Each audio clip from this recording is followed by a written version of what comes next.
आऊज़ु बिल्लाहि मिनश शैतानिर रजीम बिस्मिल्लाहिर रहमानिर रहीम। अस्सलामु अलैकुम। मेरा नाम ज़ाहिद लतीफ़ है। मैं आपसे बॉटनी में जो टॉपिक्स हैं एमडी कैट के हवाले से, आने वाले एमडी कैट के हवाले से उसके बारे में डिस्कस करूँगा, और उसके बाद डिस्कस करने के बाद मैं इसके हवाले से एमसीक्यूज़ भी बनाऊँगा और उसको भी आप देख सकते हैं। होपफुली ये जो एमसीक्यूज़ होंगे आपको काफ़ी बेनिफिशियल रहेंगे। इसके अलावा एमडी कैट जो टॉपिक्स हैं, जो चैप्टर है बायो एनर्जेटिक्स, इसके हवाले से मैंने काफ़ी वीडियोस बनाई हैं और ये मेरी जो वीडियोस हैं यूट्यूब पे मौजूद हैं, तो आप उसको भी देख सकते हैं। और राइट नाउ इस दफ़ा जो मैं वीडियोस बना रहा हूँ उसमें जो टॉपिक है वो प्रोकैरियोट्स जो चैप्टर है उसमें जो टॉपिक है स्ट्रक्चर ऑफ बैक्टीरिया, उससे मैं स्टार्ट कर रहा हूँ। तो आइए अब हम स्टार्ट करते हैं। देखें, जितने भी लिविंग ऑर्गेनिज़म्स हैं वो सब के सब क्या हैं, सेल से बनते हैं, और फिर सेल ग्रो करता है और जो ऑर्गेनिज़म है वो कंप्लीट एक अपनी शक्ल के सामने आपको नज़र आता है। बैक्टीरिया क्या है? बैक्टीरिया की आपके सामने डायग्राम है, ठीक है। बैक्टीरिया भी एक सिंगल सेल लिविंग ऑर्गेनिज़म है। तो अब हम जो स्ट्रक्चर ऑफ बैक्टीरिया देखेंगे, इसमें सबसे पहले मैं जैसे भी आपसे बात कर रहा था कि जितने भी लिविंग ऑर्गेनिज़म ये सब किसके सब बने हुए होते हैं, सेल्स के बने होते हैं। और सेल्स हर लिविंग ऑर्गेनिज़म का क्या है, बेसिक यूनिट ऑफ लाइफ है।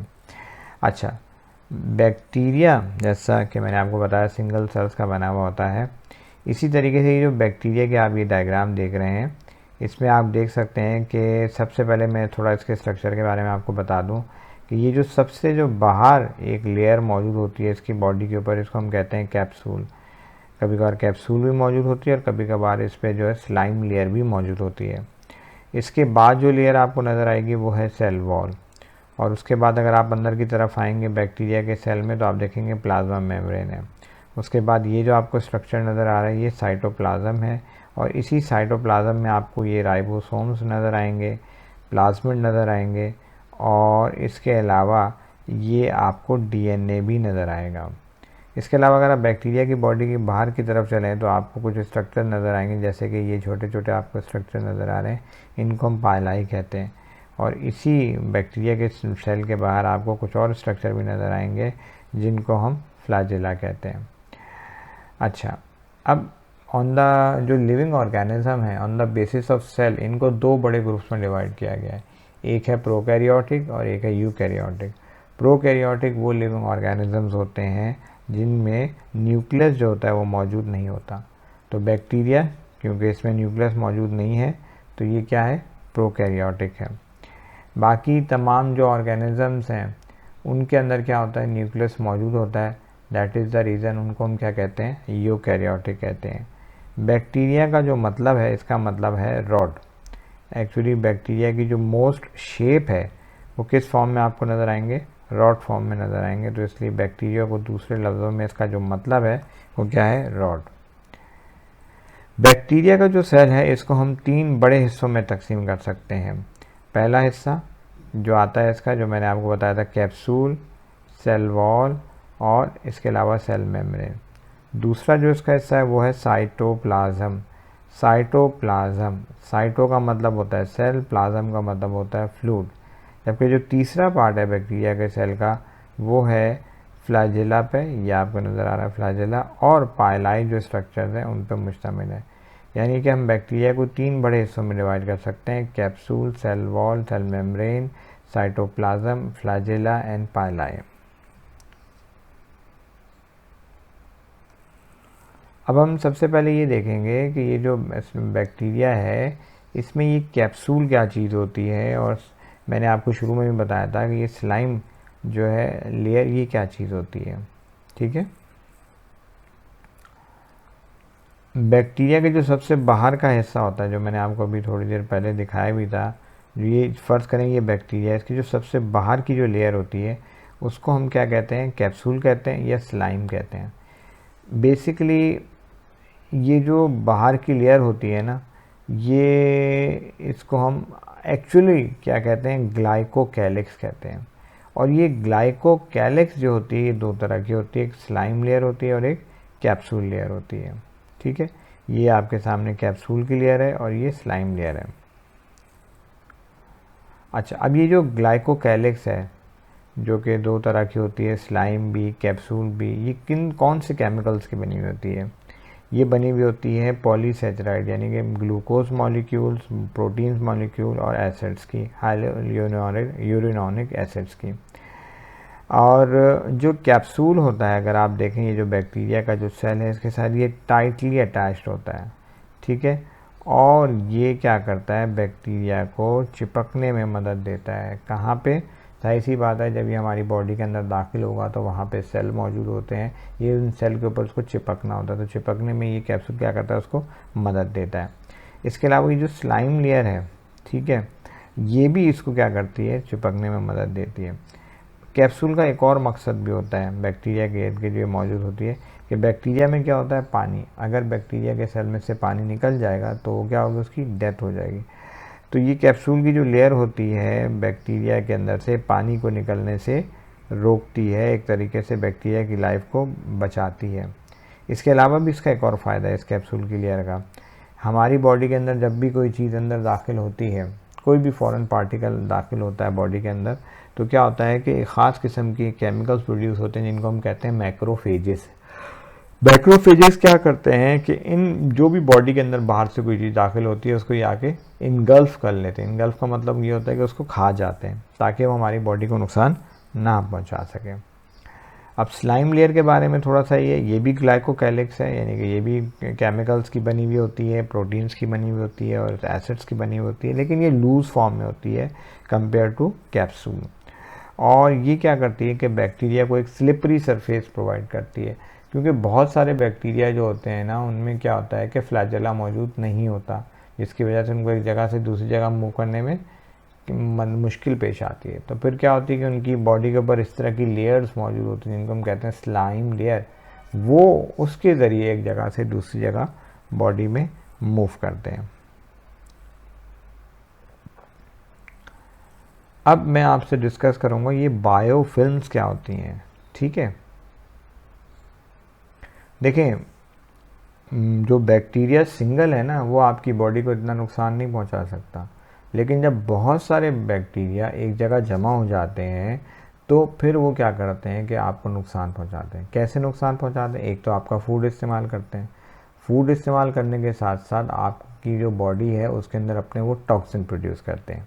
तो अब हम बायोफिल्म को समझते हैं कि ये आपके सामने प्लांक्टोनिक सेल्स हैं। ये बेसिकली क्या होते हैं, बैक्टीरिया होते हैं, लेकिन इनके साथ क्या होता है, फ्लैजेला मौजूद होता है। तो इस तरह के बैक्टीरिया को हम क्या कहते हैं, प्लांक्टोनिक सेल्स कहते हैं, प्लांक्टोनिक बैक्टीरिया कहते हैं। ये जाके सबसे पहले यहाँ पे दिखाया गया है कि किसी भी सरफेस के साथ अटैच्ड होते हैं, किस तरीके से, with the help of flagella. अगर यहाँ पर अटैच होते हैं और अटैच होने के बाद फिर ये आप देखेंगे अपनी जो सेल है वो कम्प्लीटली सरफेस के साथ जाके अटैच हो गया। इसके बाद क्या होंगे, ये मल्टीप्लाई होंगे, बैक्टीरिया जो होते हैं 1 से 2 मल्टीप्लाई होंगे। इस दौरान ये क्या करेंगे कि अपने गिर्द एक लेयर प्रोड्यूस करेंगे। इस लेयर का क्या नाम है, स्लाइमी लेयर, जो मैं भी आपसे थोड़ी देर पहले डिस्कस कर रहा था। और ये स्लाइमी लेयर क्या करती है, बैक्टीरिया को एक जगह जमा रखने में मदद करती है। एक जगह ये जमा हो जाते हैं, कॉलोनी बना लेते हैं। फॉर एग्जांपल हमारे दांतों के अंदर या मेडिकल डिवाइस है या और बहुत सारी जगहों पर बैक्टीरिया वहाँ पे मौजूद होते हैं, तो अपने इर्द गिर्द क्या बना लेते हैं, एक लेयर बना लेते हैं, एक लिहाफ सा बना लेते हैं, गिलाफ सा बना लेते हैं।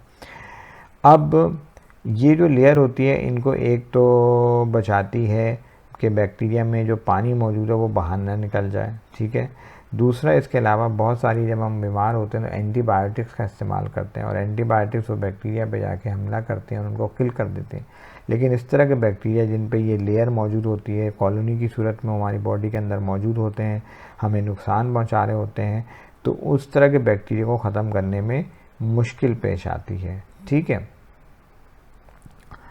अब जब ये मैच्योर हो जाते हैं तो दोबारा से बाहर निकल आते हैं, और दोबारा से बाहर निकल के फिर बॉडी के किसी और डिफरेंट हिस्से के ऊपर जाके क्या करेंगे, अपने आप को स्टिक कर लेंगे, चिपक जाएंगे, और वहाँ पे दूसरे जो ऑर्गन है उसको हमें नुकसान पहुँचाएंगे। तो बायोफिल्म्स क्या होती हैं कि बहुत सारे बैक्टीरिया एक जगह जमा हो जाते हैं, और जमा होने के बाद क्या करते हैं, अपने ऊपर एक लेयर बना लेते हैं। ये लेयर कौन सी होती है, स्लिमी लेयर होती है, जो इनको क्या करती है, बाहर से आने वाली एंटीबायोटिक्स जो बैक्टीरिया को मार देती हैं उनसे बचाती है। बैक्टीरिया के अंदर जो पानी मौजूद होता है उसको निकलने से बचाती हैं, जिसके नतीजे में इनकी ज़िंदगी सेफ़ हो जाती है। इसके अलावा जो मैक्रोफेजेस होते हैं, जो हमारी बॉडी के अंदर बॉडी प्रोड्यूस करती है ताकि वो इस तरह के ऑर्गेनिज्म को जाकर खा सके, उनसे हमें ये बचाती है। तो ये तो हमने पढ़ा कैप्सूल के बारे में। अब हम पढ़ेंगे सेल वॉल के बारे में, क्योंकि मैंने बताया था ना कि बैक्टीरिया के सेल को हम 3 बड़े हिस्सों में डिवाइड कर सकते हैं। तो अब ये हम सेल वॉल के बारे में पढ़ेंगे कि outside the cell membrane there is a wall around it called cell wall.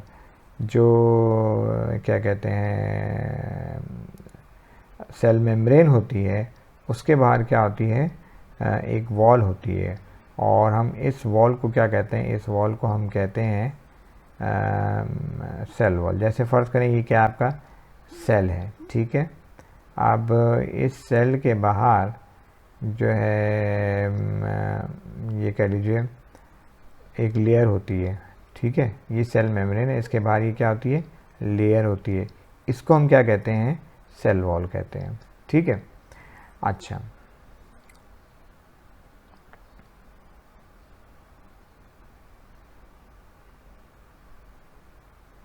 अब ये जो सेल वॉल होती है ये किसकी बनी हुई होती है?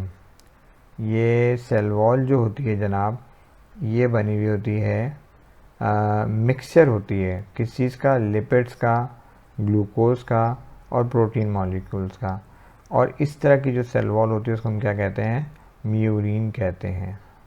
अच्छा, अब ये जो सेल वॉल होती है इसमें अगर हम देखें तो मैं दोबारा से अपनी स्लाइड पे आता हूँ। अब ये जो सेल वॉल जो होती है इसका फंक्शन क्या होता है? इसका फंक्शन ये होता है, जो बैक्टीरिया का सेल है, इवन जहाँ पे भी सेल मौजूद होता है वहाँ पे ये इसको क्या प्रोवाइड करती है, प्रोटेक्शन प्रोवाइड करती है। इसके अलावा it also provides attachment for different molecule, viruses and antibiotics. अब ये जो सेल चाहे हमारी बॉडी में मौजूद है, चाहे बैक्टीरिया का सेल है, ठीक है, इसके ऊपर आगे क्या होता है कि बहुत सारे मॉलिक्यूल्स अटैच होते हैं और अटैच होने के बाद उसको क्या करते हैं, नुकसान पहुंचाते हैं। इसी तरीके से वायरसेस हैं, वो भी बैक्टीरिया के ऊपर आगे अटैच होते हैं और अटैच होने के बाद उसको क्या करते हैं, नुकसान पहुंचाते हैं। और एंटीबायोटिक्स जब हम इंसान इस्तेमाल करते हैं ताकि हम इसको अपने आप को बचा सकें बीमारी से, वो भी कैसे असर करती हैं कि वो बैक्टीरिया के सेल पे जाके अटैच होती हैं और ये सेल पे भी ख़ासतौर पे सेल वॉल वाले हिस्से के ऊपर जाके अटैच होती हैं और बैक्टीरिया को किल करने का काम करती हैं। अच्छा, अब on the basis of structure and composition of bacteria are divided into 2 groups। तो जो बैक्टीरिया का जो स्ट्रक्चर है जो भी हम डिस्कस कर रहे हैं, ठीक है, हम बैक्टीरिया को क्या करते हैं, 2 बड़े हिस्सों में डिवाइड कर देते हैं, 2 बड़े ग्रुप्स में हम डिवाइड करते हैं। जितने भी बैक्टीरिया हैं उनके स्ट्रक्चर की बुनियाद पे, उनके कॉम्पोजिशन की बुनियाद पे हम उनको 2 बड़े ग्रुप्स में डिवाइड करते हैं। एक जो ग्रुप है उसका नाम है ग्राम पॉजिटिव बैक्टीरिया और एक जो है उसका नाम है ग्राम नेगेटिव बैक्टीरिया। अब हम इनको देखेंगे वन बाय वन। अच्छा, इस चीज़ को स्टार्ट करने से पहले मैं बताऊं कि ग्राम एक साइंटिस्ट थे जिन्होंने क्या किया था कि जो जितने भी बैक्टीरिया मौजूद है, मोस्टली जो बैक्टीरिया मौजूद हैं उनको 2 बड़े ग्रुप्स में डिवाइड किया था। एक ग्रुप था ग्राम नेगेटिव बैक्टीरिया, एक ग्रुप था ग्राम पॉजिटिव बैक्टीरिया। अच्छा, उन्होंने किया क्या था कि उन्होंने डिफरेंट तरह की स्टेन्स लिए थे, स्टेन यानी कि कलर लिए थे, और वो उन बैक्टीरिया को प्रोवाइड किया ड्यूरिंग स्टडीज़। तो उन्होंने देखा कि वो बैक्टीरिया जो पर्पल कलर में अपने आप को शो कर रहे थे उसको उन्होंने ग्राम पॉजिटिव बैक्टीरिया का नाम दिया, और जो अपने आप को पिंक कलर में शो कर रहे थे उनको उन्होंने ग्राम नेगेटिव बैक्टीरिया का नाम दिया। अच्छा, अब ये पर्पल कलर क्यों शो करते हैं, पिंक कलर क्यों शो करते हैं, इसकी क्या वजह है? इसकी वजह इन बैक्टीरिया का स्ट्रक्चर होता है। मैं आपको दिखाता हूँ, नेक्स्ट स्लाइड में मौजूद। देखें, जो ग्राम पॉजिटिव बैक्टीरिया होते हैं इनमें क्या होती है, ये पेप्टिडोग्लाइकेन लेयर होती है, और ग्राम नेगेटिव बैक्टीरिया में भी पेप्टिडोग्लाइकेन लेयर होती है। लेकिन ग्राम पॉजिटिव बैक्टीरिया में ये जो आउटर मेम्ब्रेन है जो कि ग्राम नेगेटिव जो बैक्टीरिया उनमें मौजूद होती है, ये ग्राम पॉजिटिव बैक्टीरिया में मौजूद नहीं होती। तो जब ग्राम साइंटिस्ट ने इस तरह के बैक्टीरिया को स्टेन प्रोवाइड किया तो ये स्टेन जो था पेप्टिडोग्लाइकेन तक आसानी के साथ पहुंच गया और पेप्टिडोग्लाइकेन लेयर ने इसको क्या किया, एब्जॉर्ब कर लिया। तो उसके बाद जब बैक्टीरिया को माइक्रोस्कोप में देखा गया तो ये किस कलर में नज़र आए, पर्पल कलर में नज़र आए। जबकि जब ये स्टेन जो है ग्राम नेगेटिव बैक्टीरिया को प्रोवाइड किया गया तो ये पिंक कलर में नज़र आए।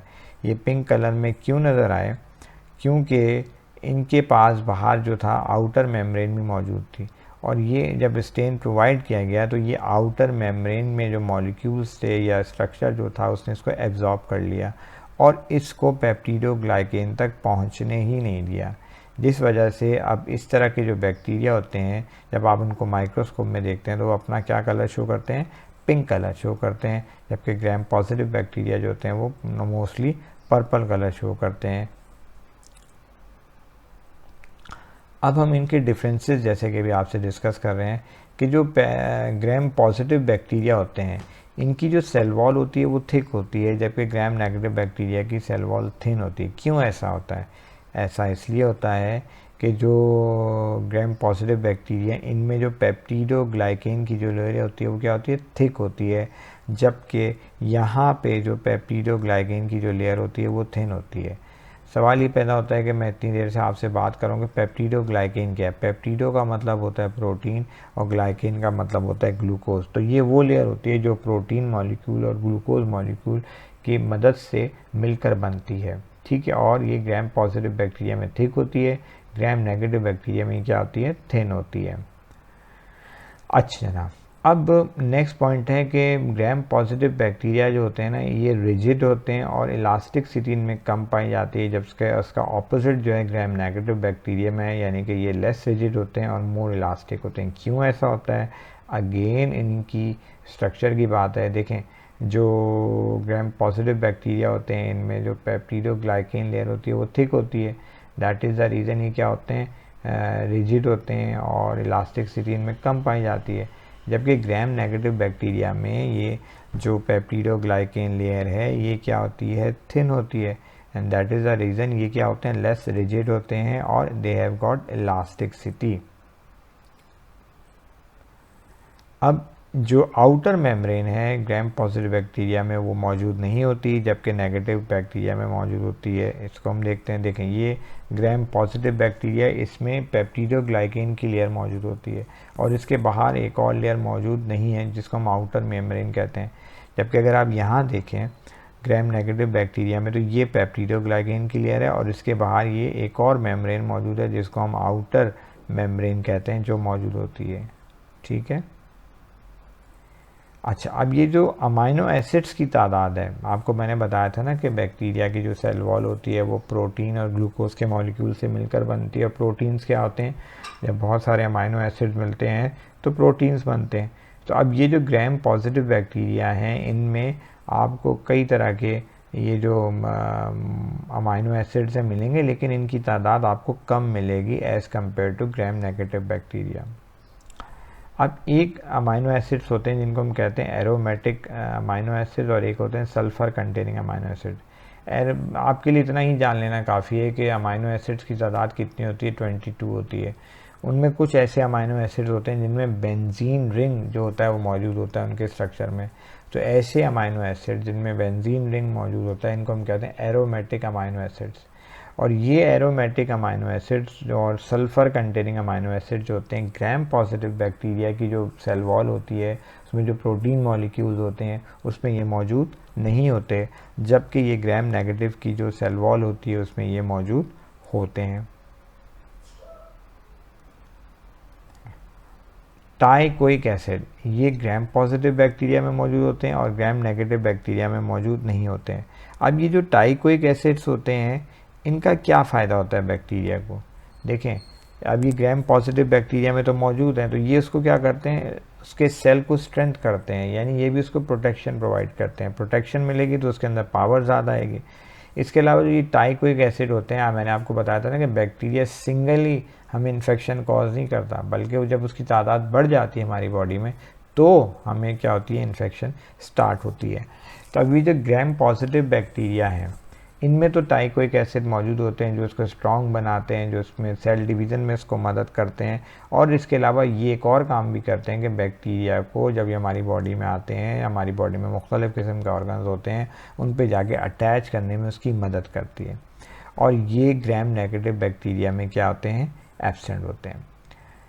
नेक्स्ट ये है कि इसमें जो ग्राम पॉजिटिव बैक्टीरिया है इसमें लिपिड और लाइपोप्रोटीन्स मौजूद होते हैं। अब लिपिड क्या होते हैं, फैट मॉलिक्यूल्स होते हैं। ये फैट मॉलिक्यूल जो होते हैं ग्राम पॉजिटिव बैक्टीरिया में क्या होते हैं, कम होते हैं, और ग्राम नेगेटिव बैक्टीरिया में क्या होते हैं, ज़्यादा होते हैं। ऐसा क्यों होता है, इसके लिए हमें चलना पड़ेगा डायग्राम के ऊपर। डायग्राम हम देखते हैं। देखें, ये जो ग्राम पॉजिटिव बैक्टीरिया है ना, इसमें ये सेल मेम्ब्रेन है, उसके बाद क्या है, ये सेल वॉल है। सेल वॉल किसकी बनी हुई है, पेप्टिडोग्लाइकेन की। ये जो सेल मेम्ब्रेन होती है ना, जो भी यूकैरियोटिक मतलब कह लीजिए कि जितने भी ऑर्गेनिज्म है वो किसकी बनी हुई होती है, लिपिड्स की और लिपोप्रोटीन्स की बनी हुई होती है। क्योंकि ग्राम पॉजिटिव बैक्टीरिया में सिर्फ सेल मेम्ब्रेन मौजूद होती है, जबकि ग्राम नेगेटिव बैक्टीरिया में सेल मेम्ब्रेन भी होती है और एक और आउटर मेम्ब्रेन भी मौजूद होती है। अब ये दोनों का स्ट्रक्चर्स क्या होता है, लिपिड और लिपिड प्रोटीन्स के साथ मिलकर बनता है। दैट इज़ द रीज़न इनमें लिपिड्स की तादाद और लिपोप्रोटीन्स की जो तादाद होती है वो क्या होती है, ज़्यादा होती है। अब लिपोप्रोटीन्स क्या होते हैं, लिपोप्रोटीन जैसा कि नाम से ज़ाहिर है कि जब लिपिड और प्रोटीन आपस में मिल जाते हैं, मिलके क्या करते हैं कि स्ट्रक्चर बनाते हैं, उस स्ट्रक्चर को क्या कहते हैं, लाइपोप्रोटीन। मैंने आपको बताया था ना कि सेल वॉल बैक्टीरिया को ना सिर्फ शेप प्रोवाइड करती है, उसको प्रोटेक्शन प्रोवाइड करती है, बल्कि उसके साथ साथ उसको जो पानी उसके अंदर मौजूद होता है वो उसको भी बाहर निकलने से रोकती है। तो इसलिए एक एंजाइम हमारी बॉडी प्रोड्यूस करती है जिसका नाम है लाइसोजाइम। अब लाइसोजाइम क्या करता है कि बैक्टीरिया को ख़त्म करने के लिए उसकी सेल वॉल को जाके क्या करता है, डिस्टर्ब करता है। ठीक है, जब वो सेल वॉल डिस्टर्ब हो जाएगी, पानी बैक्टीरिया में से निकल जाएगा और क्या कहते हैं, मैक्रोफेजेस आएंगे, उसको आसानी के साथ क्या करेंगे, अपने ग़िज़ा का एनगल्फ कर लेंगे। तो ये जो लाइसोजाइम जो हमारी बॉडी प्रोड्यूस करती है, ये इसको जाके क्या करती है, बैक्टीरिया की सेल वॉल को ख़राब कर देती है, डैमेज कर देती है। ठीक है, अच्छा, लाइसोजाइम जो होते हैं ना, ज़्यादातर ग्राम पॉजिटिव बैक्टीरिया पे क्यों हमला करते हैं और ग्राम नेगेटिव बैक्टीरिया में क्यों कम हमला करते हैं, उसकी रीज़न क्या है। ठीक है, उसकी रीज़न ये है कि अगेन वही बात जो अभी मैं थोड़ी देर पहले आपसे डिस्कस कर रहा था कि ग्राम पॉजिटिव बैक्टीरिया में आउटर मेम्ब्रेन मौजूद नहीं होती, जबकि ग्राम नेगेटिव बैक्टीरिया में क्या होती है, आउटर मेम्ब्रेन मौजूद होती है। इसलिए यहाँ पे जो पेप्टिडोग्लाइकेन जो सेल वॉल है, इसके ऊपर इनका अटैक क्या होता है, कम होता है, क्योंकि इनकी जो रीच होती है वो कम होती है। जबकि पेप्टिडोग्लाइकेन जो ग्राम पॉजिटिव बैक्टीरिया की है, इसके बाहर आउटर मेम्ब्रेन मौजूद नहीं है। तो that is the reason lysozyme enzyme आसानी के साथ ग्राम पॉजिटिव बैक्टीरिया की सेल वॉल पे अटैक कर देता है और उसको नुकसान पहुंचाता है।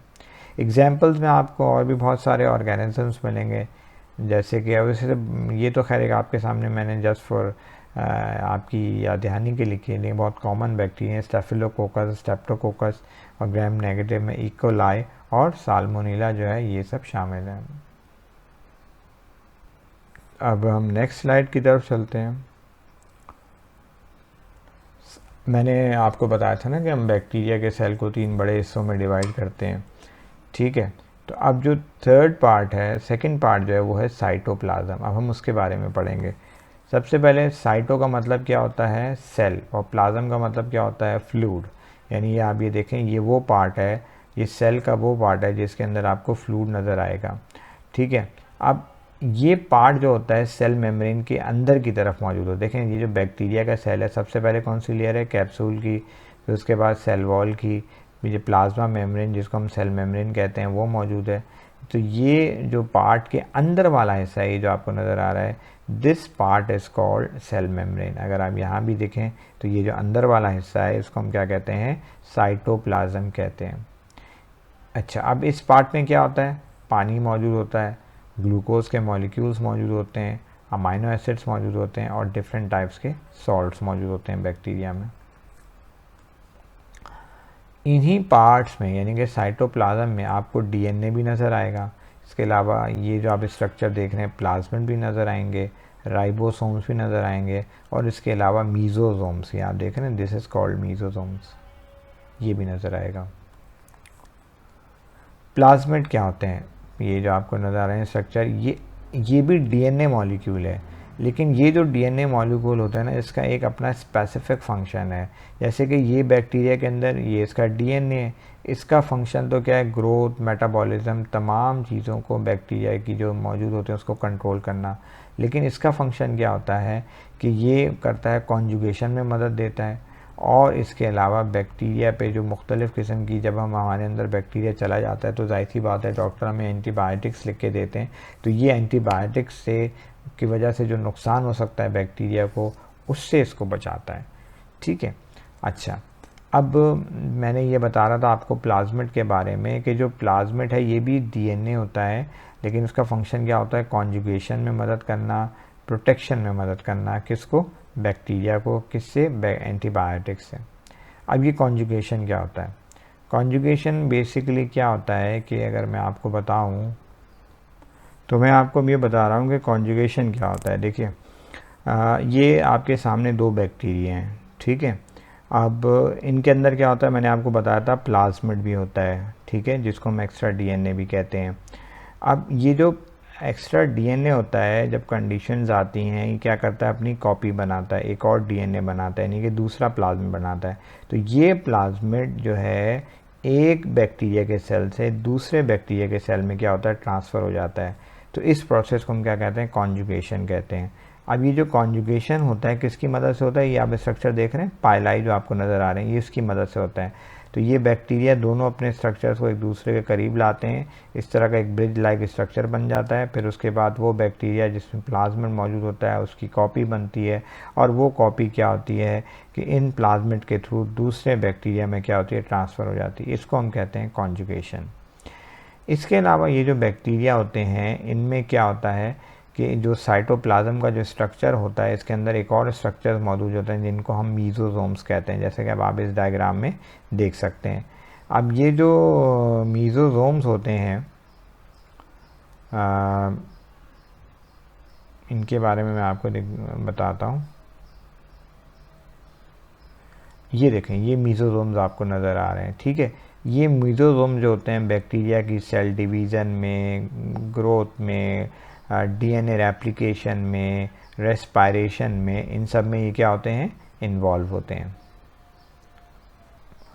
तो जो मैं अभी आपको बता रहा था कि मीज़ोसोम जो हैं वो इन फंक्शंस में क्या होते हैं, सब के सब इन्वॉल्व होते हैं। साइटोप्लाज्म के बाद अब हम नेक्स्ट चलेंगे, जो थर्ड पार्ट है हमारा इसके साथ, दैट इज़ फ्लैजिला।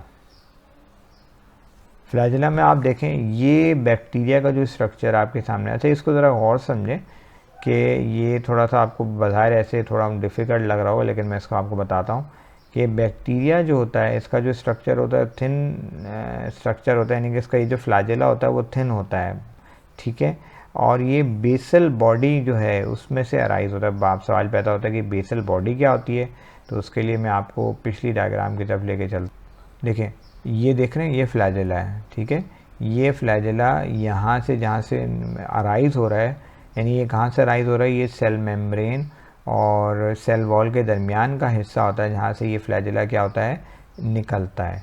तो इस पार्ट को हम क्या कहते हैं, बेसल एरिया कहते हैं। तो बॉडी का ये बेसल एरिया होता है जहाँ से ये फ्लैजिला जो होता है वो बाहर आता है, ठीक है। अच्छा, अब आप ये देखें, ये आपके सामने क्या है, ग्राम नेगेटिव बैक्टीरिया का क्या है, फ्लैजिला है। इसमें अगर आप देखें, मैंने बताया था ना, जो ग्राम नेगेटिव बैक्टीरिया होते हैं उनके सबसे बाहर क्या होती है, आउटर मेम्ब्रेन होती है।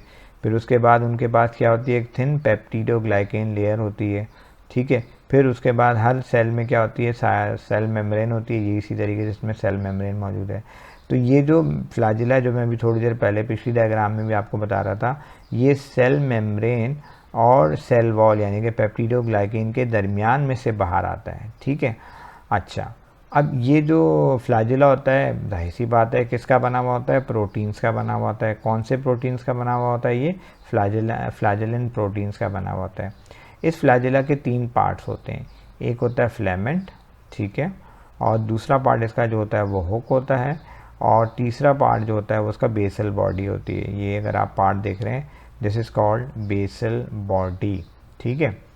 अब इसमें ये जो पार्ट है, ये वाला पार्ट जो कि प्रोटीन्स का बना हुआ होता है, जिसको हम मोटर प्रोटीन भी कहते हैं, इसमें क्या होता है कि जाहिर सी बात है जब एनर्जी मिलती है तो ये फ्लैजिला क्या होता है, मूव करता है, और जब ये मूव करता है तो बैक्टीरिया एक जगह से दूसरी जगह मूव करता है। ठीक है, यानी कि बैक्टीरिया एक जगह से जो दूसरी जगह मूव करता है, किसकी मदद से मूव करता है, फ्लैजिला की मदद से। और फ्लैजिला कैसे मूव करता है, क्योंकि इसके अंदर जो एक ख़ास किस्म की मोटर मौजूद होती है, जब इसको एनर्जी मिलती है तो ये मूवमेंट शो करती है, तो जाहिर सी बात है फ्लैजिला मूव करेगा तो सेल क्या होगा, एक जगह से दूसरी जगह मूव करेगा। तो ये था फ्लैजिला के बारे में कि ये थिन स्ट्रक्चर होता है और 3 इसके मेन पार्ट्स होते हैं। नेक्स्ट स्लाइड की तरफ चलते हैं हम।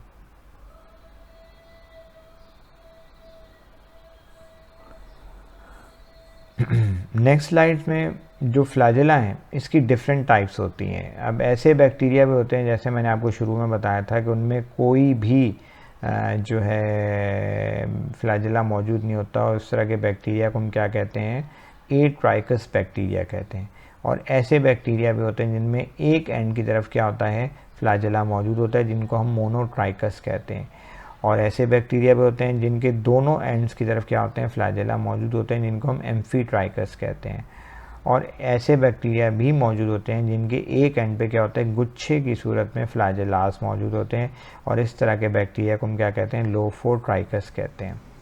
और इस तरह के बैक्टीरिया भी होते हैं जिनकी पूरी बॉडी पे आपको क्या नज़र आएंगे, फ्लैजिला नज़र आएंगे। और इस तरह की जो फ्लैजिला जो कि पूरी बॉडी पे बैक्टीरिया के मौजूद होते हैं, उस तरह के बैक्टीरिया को हम क्या कहते हैं, पेरीट्राइकस कहते हैं।